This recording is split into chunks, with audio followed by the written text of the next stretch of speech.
Coming at this as a specialist in systems modelling and the design and diagnosis of organisations, which is what we spend our time doing. So really what I want to talk about is viable system model. I'm going to have to fly it from the, is it working? Okay. So talking about the process of developing organisations or developing systems, so this speaks to the whole sort of area of systems change and systems leadership. An overview of the viable system model that the beast we're talking about, and how that might be applied to health systems and the world of development. So for me, this starts with the whole issue, and in a way both Steve and Eric have touched on this, the whole issue of having a model of organisations, and this comes back to one of the sort of prime concepts in systems theory and management science, that our ability to manage anything depends on how well we understand it, and that depends on how good our models of that are. So this is in systems theory, this is Cohen's-Ashby theory. If you think about it in sort of common sense terms, you would not get into a plane that had been designed by somebody who didn't understand the science of aeronautics. We quite happily climb into organisations that have been designed by people who dreamt them up on the back of an envelope. Yeah. So putting some of the same rigour into thinking about organisation is really what we're talking about. And I'm going to have to ask Susanna to play the piano on this, because my clicker isn't working. No. So the second is now. So the second quote is quote is from Einstein. Everything should be made as simple as possible, but not simpler. Which is kind of a core thing, really. We want a model of organisation that's complex enough to actually deal with what we need to deal with, but no simpler than that. So the common factor here is we're dealing with complex systems, and there are no systems more complex in my experience than health systems in turbulent environments. So in situations where the world is changing and changing fast. The quick fix, of course, is just to dive in and do the job, so to actually provide the care on the ground. And that's to sort of supplement, or, if we get it wrong, to supplant the native system, which is great in the short term and makes us feel good about ourselves, but it's less good in the long term, not least because it kind of destabilises what's there on the ground. The good news is that what we've got is a model that is simple enough in VSM, but not too simple. So it's the bare essentials of what you need to understand an organisation, and no more and no less.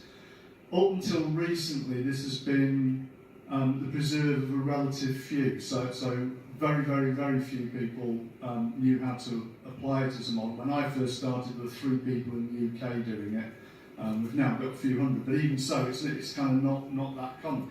But what we've done is dramatically simplify the use of it. So basically, we've produced some tools that make it possible to do for anybody to do it. So that's kind of the good news part.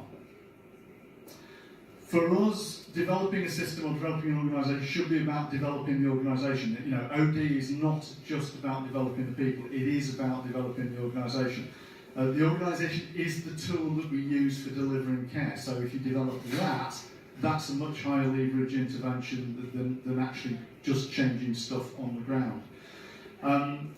So using a model of the capabilities that all organisations need, understand how well each of those capabilities is present in the organisation we're looking at. Then remedial work to deal with the ones that are particularly weak, and then moving on from that to develop the strengths of the ones that are critical in the situation we're looking at. So gradually raising the performance of the whole.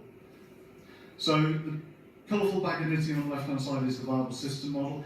The guy who developed it, Stafford Beer, who Eric referenced, was trying to develop a science of organisation. So the invariant laws that underpin any type of system. Looks horribly complex, but it's actually dead simple, so I'm just going to run through that. As an interesting sort of side story on this, the original book on this, on organisation, was sold into medical schools as a treatise on how the human nervous system works. It sold more copies to medical school than it did to business schools.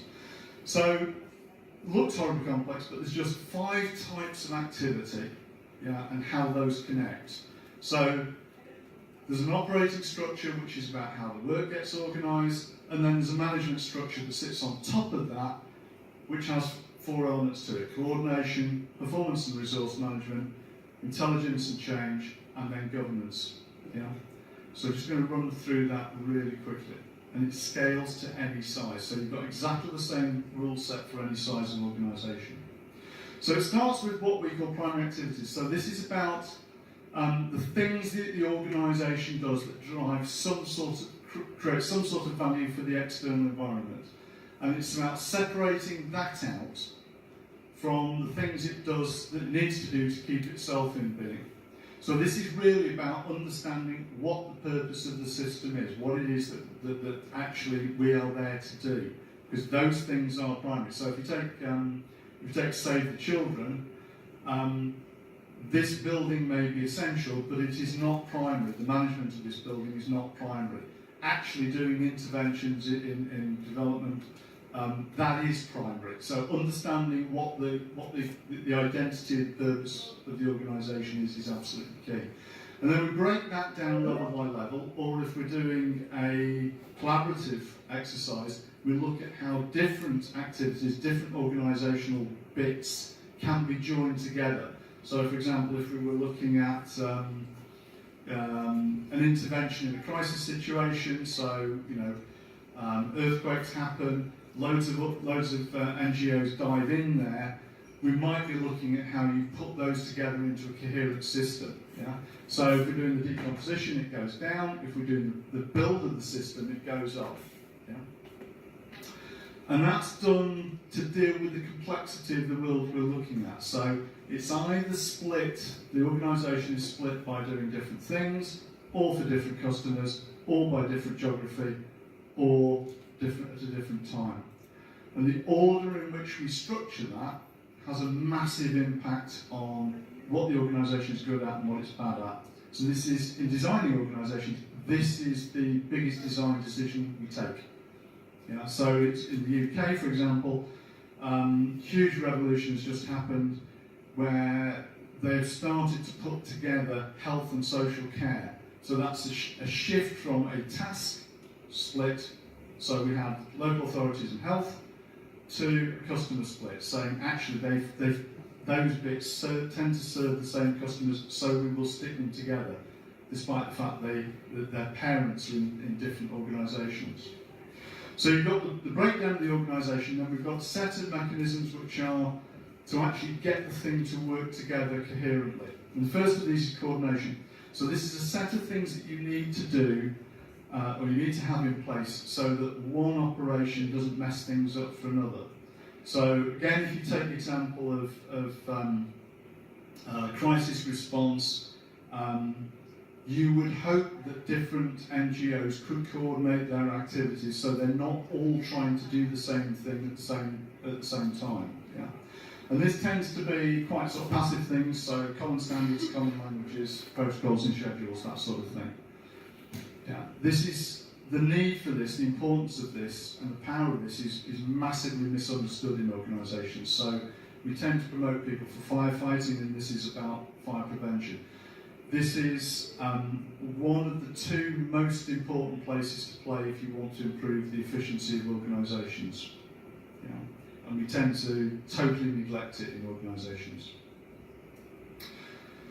So in this model, the circles are about the primary activities, the stuff we do that actually delivers value, and the boxes are about management. So we've got a chunk of management here in red, which is about actually working out how the thing's going to deliver what it needs to deliver.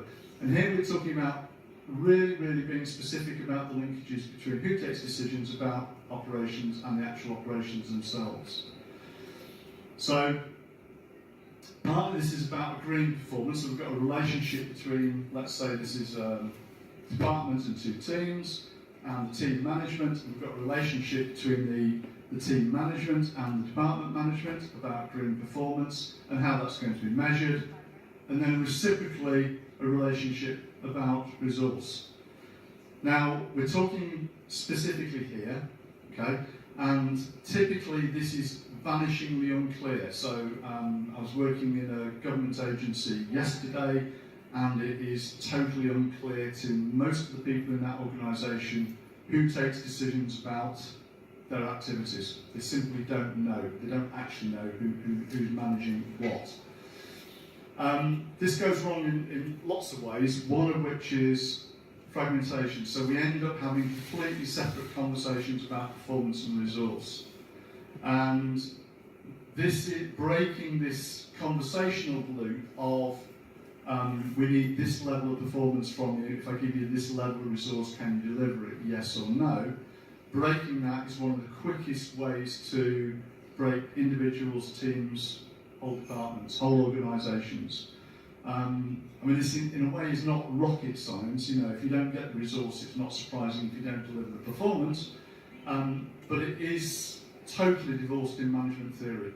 So in management theory, these two things which should be inextricably linked are not. They're dealt with totally separately and under completely different management theories. You know? An organisation, in lots of organisations, they've got nothing to do with one another. So the mechanism in VSM for actually managing performance is really simple. You've got operations, you've got bits of management which are about deciding about those, agreeing and measuring the performance, agreeing the resources, and the monitoring loop to check that that's working. And then we've got a chunk of management, which we've done in blue here, which is about looking outside and into the future. This is, you find whole organisations where this is totally missing. So the purpose of it is really to change the organisation, because our organisations do not sit in stable environments, so they need to change. And part of this is about working out what needs to change and how much and how fast. So this tends to be things like surveying what's going on outside, scanning that, predicting, planning, creating the future, R&D and innovation, and looking at strategic risk. The death rate in the private sector of organisations is quite horrific, and overwhelmingly it's because this is missing. The world changes, they don't see it coming, they react to it too late and die as a result.